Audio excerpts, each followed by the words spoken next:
Hello everybody, my name is Jesse Carkin and I wanted to take a minute to tell you about my new book, Thank God for Cows, which I wrote and illustrated myself. It took about 10 years, which is an obnoxiously long time, but in part I was being a temperamental artist and this is the fourth incarnation of this book. It also took me a little while to find my voice and actually be true to myself and not just try to reproduce something that someone else had done that had already been successfully published. So I did start by being self-published, but I hope that perhaps one day it's successful enough to grab somebody else's attention and then invite me to their firm to be published. But we'll have to see how that goes. In the meantime, I just wanted to share with you about it. So, looking at this book, you probably think, well, that reminds me of Shel Silverstein. And there's a perfectly good reason for that. This book is done in Shel Silverstein's memory. Why did I choose Shel Silverstein? Because Shel Silverstein was a great influence on me in my childhood. And I had a very difficult childhood. I had some very dark times, and his poetry and drawings helped carry me through those dark times.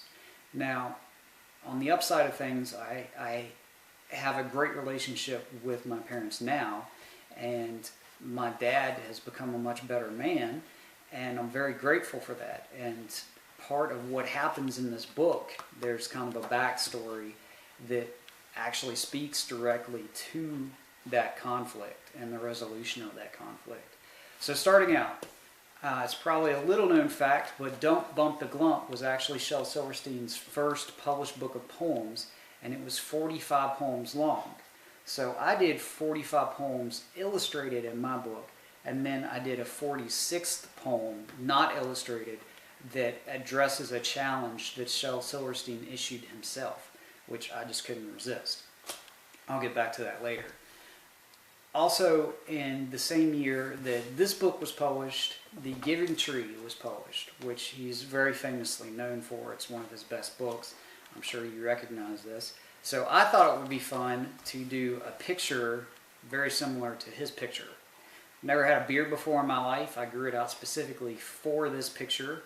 You can see some similarities there. My beard is not quite as suave as old Shel Silverstein's there, but I still thought it'd be fun to do in memory of his work. And I grew it out specifically for this picture. I got 6 days in, snapped the picture, shaved it off, and I had enough of it. But my wife and my son decided they loved the beard, and she's back there smiling at me right now.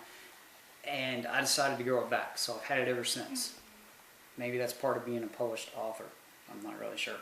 But The Giving Tree was all about charity, and so I decided I wanted to do something charitable with my book. And I chose the St. Augustine Literacy Project because it's something that's very near and dear to my heart. It's a foundation that helps underprivileged and low-income children learn how to read. And I actually struggled greatly with learning how to read when I was young. I actually wound up having to take special classes for it in school. And these guys and women, these guys and girls really help these kids, and so that was something that was very special to me. So a portion of every book that I sell is actually going to support their foundation because I think it's for a really good cause. You can check them out on the web at St. Augustine Literacy Project, and the specific address is Augustine.St. Peters, so that's st-peters.org. So please check them out. They're doing great work. They are based in Charlotte, and for the bulk of the book that I worked on, I was living in Charlotte and was lucky enough to meet the president of that company. So moving on, Shel Silverstein also wrote a poem called The Toucan, which he is very famous for, and I'm sure a lot of you remember that because of the famously large bill that he drew on the toucan. And so in the poem The Toucan, he issued a challenge. He said, "Tell me who can catch a toucan? Lou can. Just how few can ride the toucan? Toucan. What kind of goo can stick you to the toucan? Glue can. Who can write some more about the toucan? You can." Shel Silverstein told me I could, so I decided to take that to heart. And that was part of my book. Right there. The second poem in the book. Who can, you can, toucan, Lucan. Very commemorative of the long bill on his toucan that he did. So I'm going to read this for you real quick.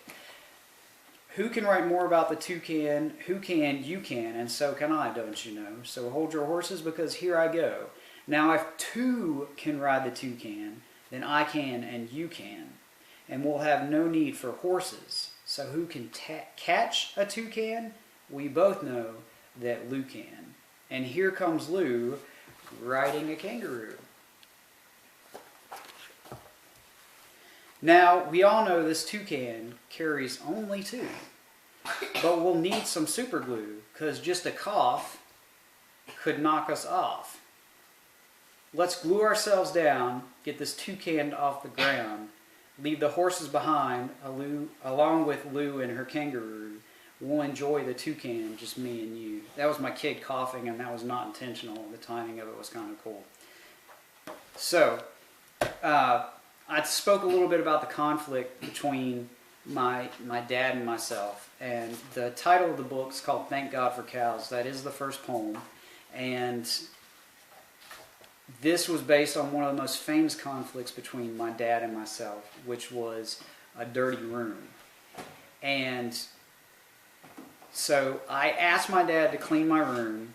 I smiled and handed him a broom. He tilted his head and laughed instead. Not till the cows come home, he said.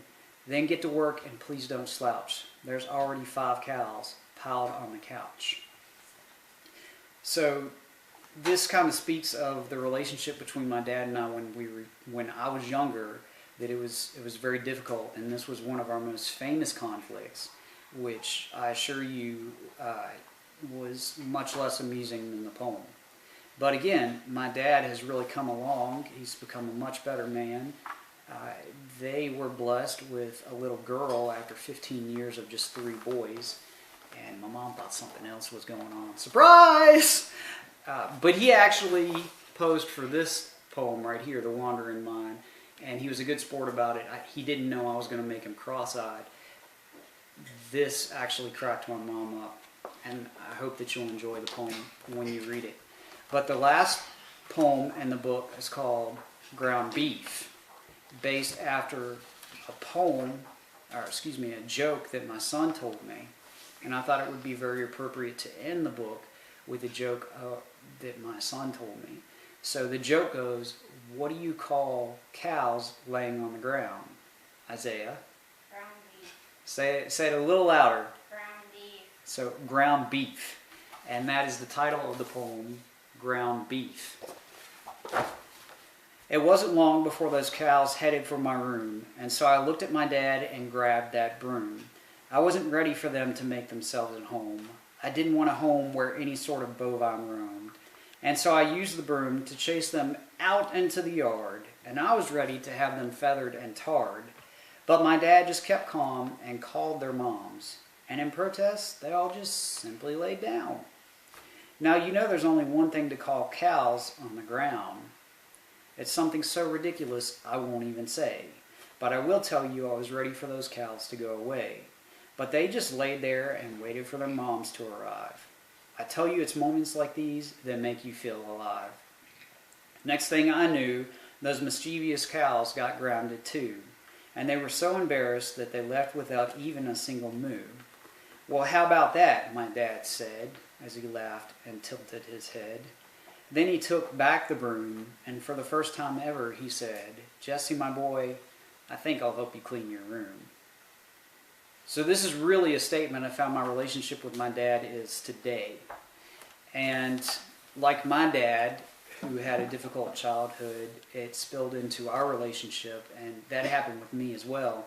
And about a third of the way through this book, I went through a dark depression, which is why these pages, about a third of the way through, are gray. But my son, pictured here, helped pull me out of that, and that is what the poem Who Let the Kid Out is about. So I want to wrap up. There is one last thing that I wanted to address, and in his book, everything on it published after Shel Silverstein passed away, he wrote one final poem called When I Am Gone. And in this, he issued another challenge. So this is challenge number 2 that I felt like I had to pick up. And here it is, When I Am Gone. When I am gone, what will you do? Who will write and draw for you? Someone smarter, someone new, someone better, maybe you. So in poem number 46 that I mentioned before, it's not illustrated, it's simply titled Poem number 46. And it goes just like this.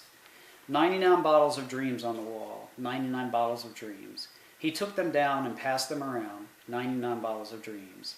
1999 has come and gone, but the show must go on. Drink deep of these dreams, for they are things I have seen, and I simply wish to share them with you.